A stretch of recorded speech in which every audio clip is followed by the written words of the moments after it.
वालेकुम। First year chemistry chapter number 1 और आज का हमारा टॉपिक है empirical formula from combustion analysis. देखिए, हम दो तरह के एनालिसिस करते हैं, क्वालिटेटिव एनालिसिस और क्वांटिटेटिव एनालिसिस। क्वालिटेटिव एनालिसिस में हम जानते हैं कि जो हमारा कंपाउंड है वो कौन कौन से एलिमेंट्स पर मुश्तमिल है, यानी उसके कॉन्स्टिट्यूएंट्स एलिमेंट क्या हैं, उनकी हम परसेंटेज कैलकुलेट कर लेते हैं और फिर उसके बाद रेशो निकालते हैं, तो वो कहलाता है क्वांटिटेटिव एनालिसिस। तो अब हम एम्पिरिकल फार्मूला को कंबस्शन एनालिसिस के ज़रिए से मालूम करने लगे हैं। यानी हम अगर कंबस्शन के प्रोसेस को देखते हैं तो कंबस्शन से मुराद है जलने का अमल। तो अगर एक कंपाउंड कार्बन, हाइड्रोजन, ऑक्सीजन पर मुश्तमिल है तो कंबस्शन एनालिसिस में जो सोल प्रोडक्ट हैं, यानी जो बुनियादी प्रोडक्ट बनते हैं, वो होते हैं कार्बन डाइऑक्साइड एंड वाटर। यानी जब भी हम किसी चीज़ को जलाते हैं तो बनता है कार्बन डाइऑक्साइड और वाटर। ठीक है, तो हम कंबस्शन एनालिसिस को स्टार्ट करते हैं कि आया किस तरह से ये वर्क करता है, कैसे हमारी मदद करेगा एम्पिरिकल फार्मूला को मालूम करने के लिए। तो जान लीजिए कि सबसे पहले हमें percentages of element find out करना होती है, एनालाइज करना होता है कि कौन कौन से कंपोनेंट है। तो अगर एक कंपोनेंट कार्बन, हाइड्रोजन, ऑक्सीजन पर मुश्तमिल है तो हम कंबस्शन एनालिसिस के ज़रिए से उसका एम्पिरिकल फार्मूला मालूम कर सकते हैं। ये हमारे सामने एक ट्यूब नज़र आ रही है जिसे हम कहते हैं कंबस्शन ट्यूब। ये फर्नेस है, यहाँ पर सेकंड चैम्बर जो है वो मैग्नीशियम परक्लोरेट इसमें मौजूद है। Weighted amount of magnesium perchlorate हम यहाँ पे रखेंगे। जान लीजिए, हम यहाँ पे कह रहे हैं weighted amount of magnesium perchlorate. Formula है MgClO4 ट्वाइस, और इसका काम ये है कि ये वाटर को अब्जॉर्ब करता है। ऐसे ही यहाँ पर 50% पोटाशियम हाइड्रोक्साइड वेटेड अमाउंट में रखा गया और इसका मैस है, और ये इसका काम ये है कि ये कार्बन डाइऑक्साइड को अब्जॉर्ब करता है। ठीक है, और अगर कोई बाकी सब्सटेंसेस बच जाते हैं तो उनको इस चैम्बर में अब्जॉर्ब कर लिया जाता है। बहरहाल हमारा जो कंपाउंड है वो तो कार्बन, हाइड्रोजन, ऑक्सीजन पर ही मुश्तमिल है। तो जब हम वेटेड अमाउंट ऑफ सब्सटेंस को यहाँ पे रखेंगे तो यहाँ से एयर इंसर्ट करेंगे, इसको जब जलाएंगे तो बनेगी कार्बन डाइऑक्साइड और वाटर। तो जब हमने वेटेड अमाउंट ऑफ कंपाउंड को बर्न किया, जलाया, तो कार्बन डाइऑक्साइड और वाटर बने। वो जब यहाँ पे मूव करेंगे तो मैग्नीशियम परक्लोरेट वाटर को अब्जॉर्ब कर लेगा। जब वाटर को अब्जॉर्ब कर लेगा तो ऑब्वियसली उसका वेट बढ़ जाएगा। तो पहले वाले वेट यानी मैग्नीशियम परक्लोरेट के वेट को या मैस को हम माइनस कर देंगे टोटल मैस से, तो हमारे पास वाटर का मैस आ जाएगा। इसी तरह से जो कार्बन डाइऑक्साइड बच गया है उसको 50% पोटाशियम हाइड्रोक्साइड अब्जॉर्ब कर लेगा। बेसिकली ये उसके साथ केमिकली रिएक्ट करता है। ठीक है, ये केमिकल प्रोसेस है और ये फिज़िकल प्रोसेस है, मगर फ़िलहाल आपने लिखना इसको अब्जॉर्बर ही है, अब्जॉर्ब करने वाला मगर ये एंटी टेस्ट के हवाले से कुछ बातें पूछ ली जाती हैं कि फ़िज़िकल प्रोसेस कहाँ पे होता है, केमिकल प्रोसेस कहाँ पे होता है। तो ये फ़िज़िकल प्रोसेस है अब्जॉर्प्शन, और ये केमिकल प्रोसेस होगा, मगर फ़िल वक्त आप इतना याद रखें कि दोनों अब्जॉर्ब कर रहे हैं। 50% पोटाशियम हाइड्रोक्साइड कार्बन डाइऑक्साइड को अब्जॉर्ब कर रहा है और मैग्नीशियम परक्लोरेट जो है वो वाटर को अब्जॉर्ब कर रहा है। बहरहाल अगर हम यहाँ पर बात करते हैं यानी कि वाटर के मैस की, तो वाटर का मैस तो हम कैलकुलेट कर चुके, तो कार्बन डाइऑक्साइड का मैस भी ऐसे ही कैलकुलेट करेंगे। टोटल मैस ऑफ यानी कि जो हमने निकाला है पोटाशियम हाइड्रोक्साइड और कार्बन डाइऑक्साइड के एब्जॉर्प्शन के बाद इसको माइनस कर देंगे 50% पोटाशियम हाइड्रोक्साइड के मैस से। इस तरह हमारे पास कार्बन डाइऑक्साइड का मैस निकल आएगा। ठीक है, तो अब हम उनकी परसेंटेजेस को मालूम करेंगे।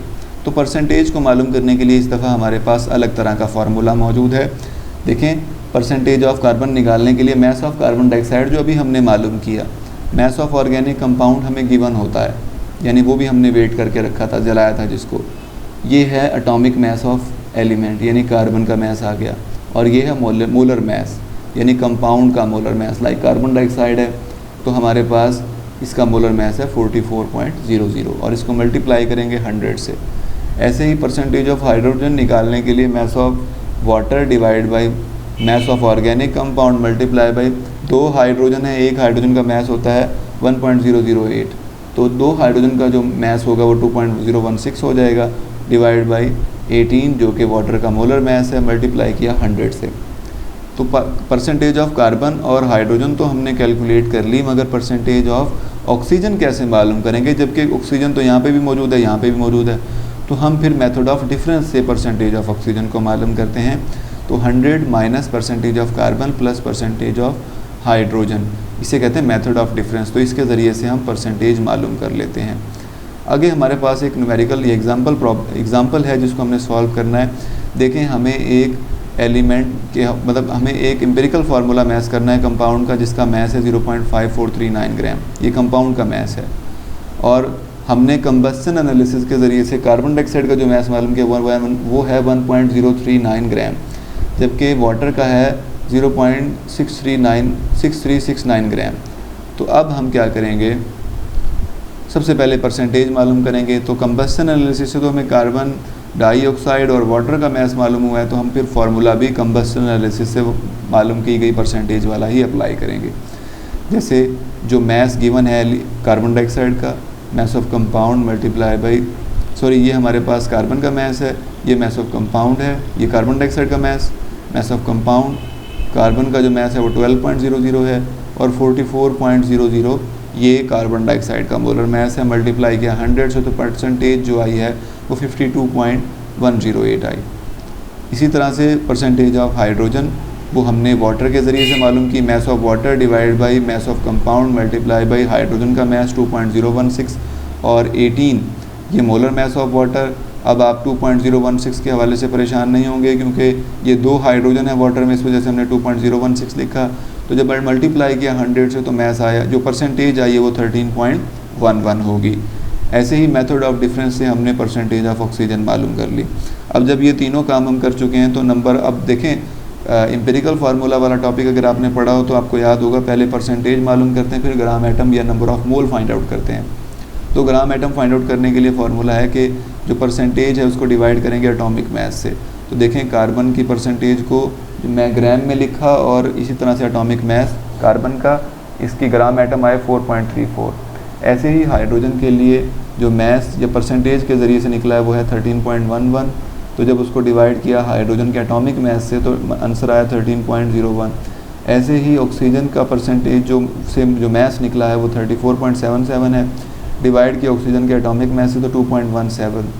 अब एटॉमिक रेशो निकालने का तरीका ये है कि हम सबसे स्मॉलेस्ट नंबर ऑफ मोल को या सबसे smallest number of gram atom को डिवाइड करते हैं तमाम वैल्यूज़ से। तो देखें 4.34 है, इसको डिवाइड किया स्मॉलेस्ट वैल्यू 2.17 से, 13.01 है, इसको 2.17 से डिवाइड किया और 2.17 को भी 2.17 से डिवाइड किया तो 261। अब देखें इसमें कोई भी फ्रैक्शनल वैल्यू नहीं है, यानी इशारिया में कोई वैल्यू नहीं आई है, तो इस वजह से होल नंबर होने की वजह से हम इसका एम्पिरिकल फार्मूला लिखेंगे।